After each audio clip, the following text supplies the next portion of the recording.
Hey, gods and goddesses, kings and queens, and all the betweens. This is Kiki coming to you today to dive into the 5 senses of spiritual love making. That's right. It's time to put away all of those porn tricks and 5-minute nut and dicks, and we're going to talk about how we can take love making to a whole nother level. We're going to use our eyes to hypnotize. We're going to use our hands to massage the nice oils deep down in the skin. Smell the beautiful fragrance of masculine and feminine energy. We're going to taste every sweat gland there is to taste.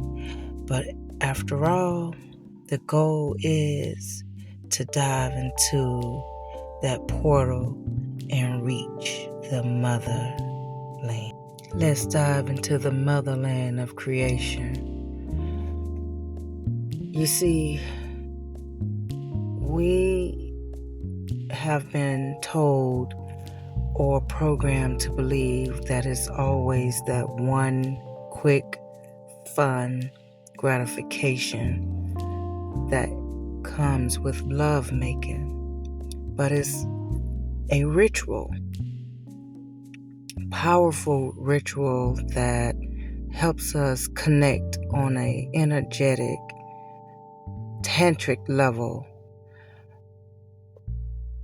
When we are touching, we should keep in mind that it's not about Valentine's Day. It's not always about sex on a birthday. But Sunday, they say, with the new moon is a good day.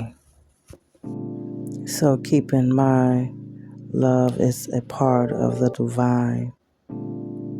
And don't waste your time and allow the connection to free your mind.